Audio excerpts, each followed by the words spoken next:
Okay, on this video, I thought I would just try a couple of things, just to mess around with the packet tracer. So let's put a switch in our network, and let's put a computer and let's put a server out here. Okay, I'm gonna click on the server. I'm just curious what it is. Okay, it's a server.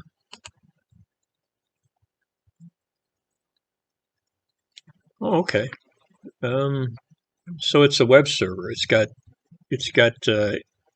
some kind of web page in it. So we're going to try to access this web server with our computer. Let me just look.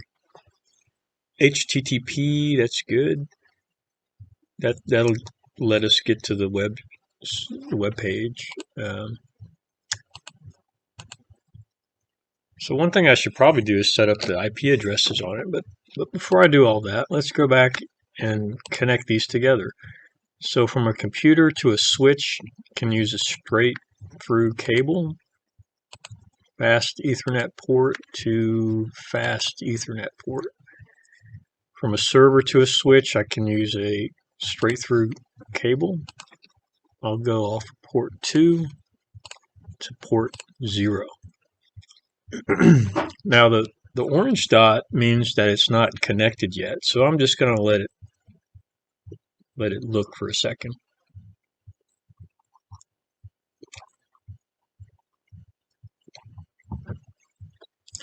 It's taking a little while.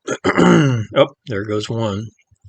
Let's let the other one. I was going to push the accelerate button, but I'll just wait. There it goes. Okay. So, so now, in order for them to talk to each other, I need to give this an address. So I'll click on the computer. I'll go to desktop, ipconfig. Oh, you know what? Hang on. Let me check out the server. Let's see what services it provides. DHCP. Well, I could have it serve up an address to me. The DHCP is Dynamic Host Configuration Protocol. If I turn that on, I can have it serve up an address to me. But let's not do that. Let's set up our own network, everything ourselves. So let's click on this. Go to ipconfig, static addressing.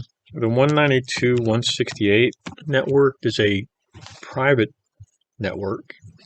This traffic would not go out across the internet even if I had a router connected to the internet, because it's recognized as a private range of addresses. So let's go with 0.0. Okay. Well, let me try that one more time.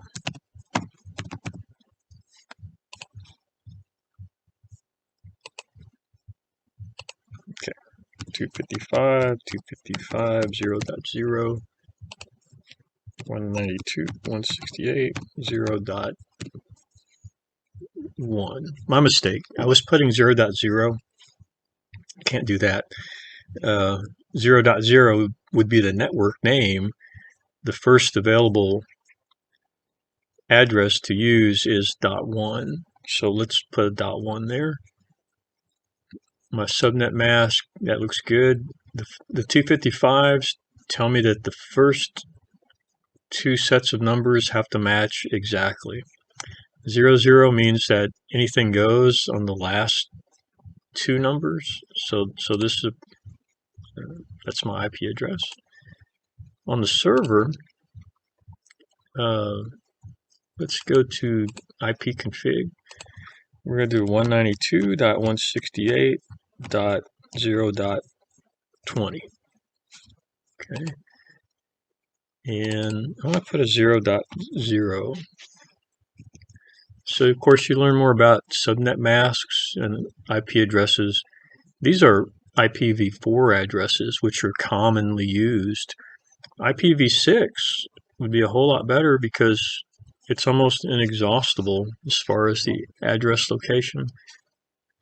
But I guess we'll stick with IPv4 for right now.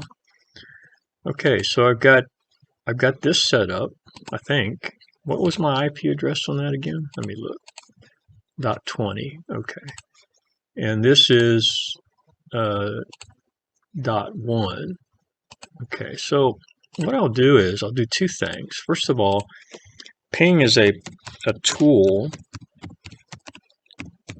that lets me check for connection. So I'm going to ping that server and I can see it. Okay, that's nice to know. Oftentimes on these exercises, they'll say check connectivity. And they want you to ping things.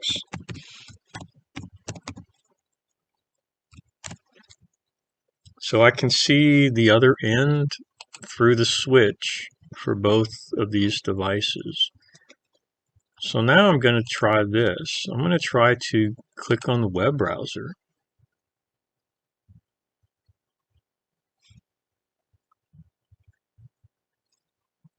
I'm going to give it the IP address of that web server and see what comes up. Oh, look, there's a web page. So this is the index.html web page on that server right here. So I've got my my basic network set up. I've got a computer, I've got a switch, I've got a server, and they're talking to each other. Okay. Let's go back.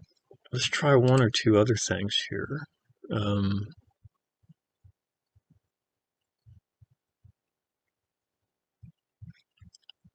So let's try https://192.168.0.20. So HTTPS is the secure version of HTTP. So the data is encrypted in transit. HTTP is not encrypted by default, and so it may be accessible. So I think the standard these days for web pages is HTTPS. So it's less likely to be intercepted. However, let's try something else since we can't break this stuff. So let's go to services. Let's turn off the HTTPS. So I'm going to turn that off, and I'm going to try to access that web page through the HTTPS and see what it does.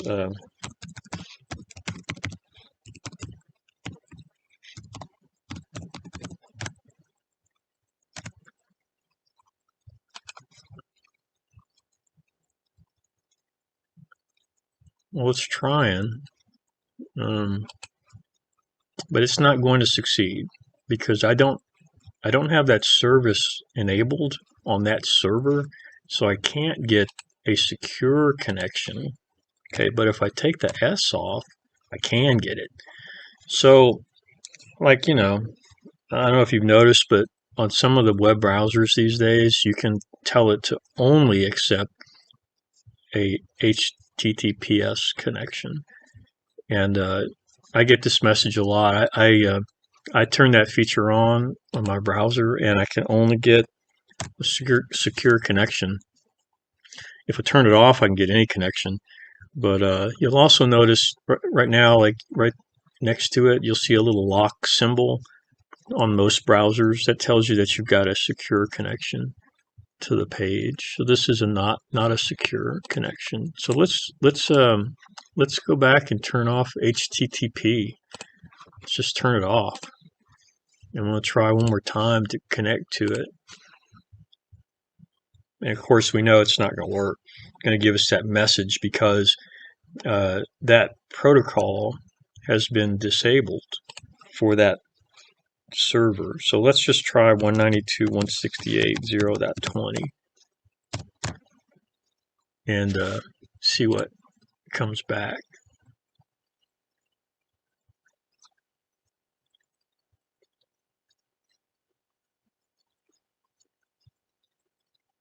Okay, so effectively I've taken that server offline because I disabled that service, so it can't respond to an HTTP or an S. It can't respond to that. It just can't do it. So I could set up an email server on this, an FTP server. Got a lot of nice stuff. Oh, it's got an FTP server in it. Let's try that. Let's go back and do we'll try to do an FTP into that server there. Let's see what comes back. So to do that, I'll type FTP / 192.168.0.20.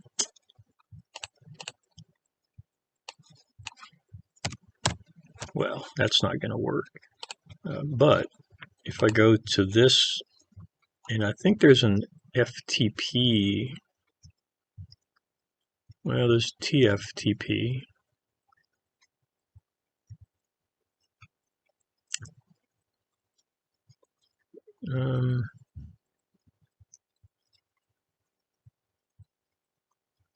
TFTP might work. Let's no.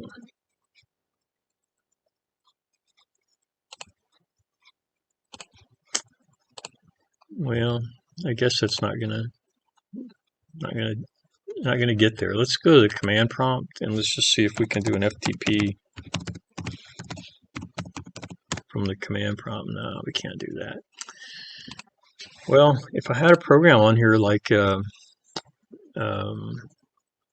FileZilla would work.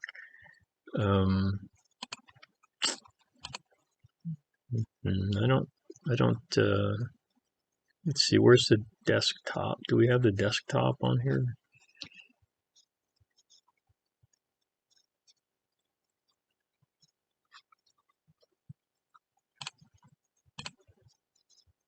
Desktop.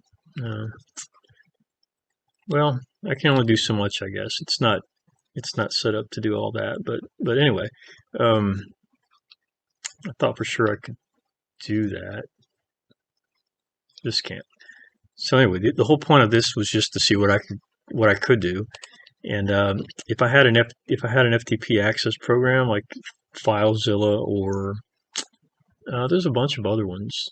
That's the one that comes to mind. But we could access these files remotely over the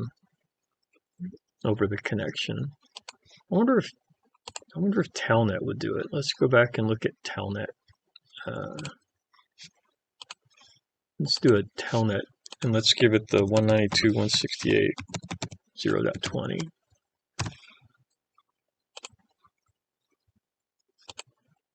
No, that's not going to work either. I'm just trying different things. I would need an app on this computer that is an FTP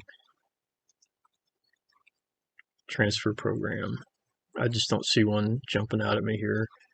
TFTP is trivial FTP, which is used to send files back and forth. We really like to use it. Let's click on browse. I just can't get there from here. Okay, well, I'll stop messing with it. Anyway, the whole point was to set up a really simple network, and I've done that. Now, I could go from this switch to another switch and another computer. Let's try that just to see what happens. So let's put another switch up here, and let's put another computer over here, and let's connect these together. So from the switch to the PC, and from switch to switch, I need to use a crossover cable, and I'll use a gigabit port just because. And then I'll hit the speed up on it, and it's connected. Let's go to this computer and let's set up the IP address to 192.168 dot let's try something, .5.1. Okay, and I'm going to make this a 0. So I'd like to see if it will allow this computer to talk to the web server. So let's run the web browser on PC1.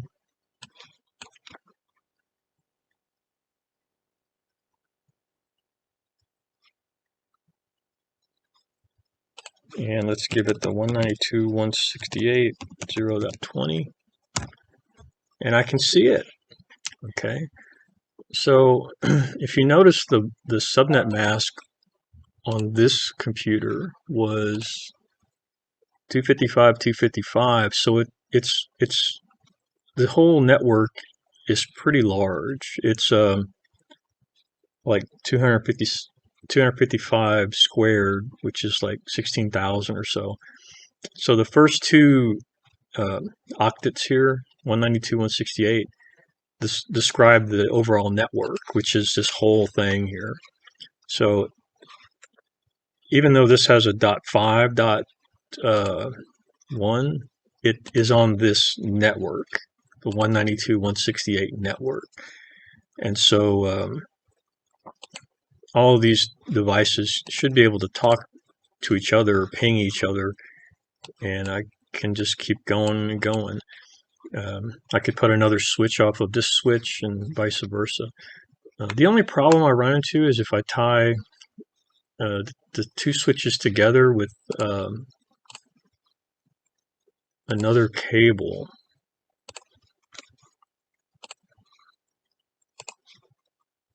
Yeah, that's not.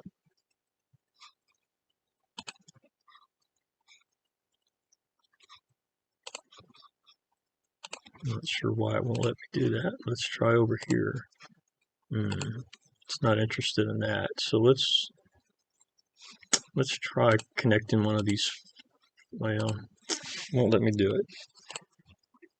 Okay, well, I'm going to try to do something it can't do. So anyway, it's fun to try different things. Can't really break anything. We can mess it up to where it won't communicate. But other than that, we're not going to really damage anything. Let's delete that cable there, and let's put a straight through cable off gigabit port 2, and let's see if that will work. And it does. It works because there's something called Auto DMIX on these devices that will detect, like this normally wouldn't work because it's a straight through cable, but the ports can reconfigure themselves to where it can work. So let's try just to be sure that it's really working. Let's try to reach that web page again, and then I'll stop this video here.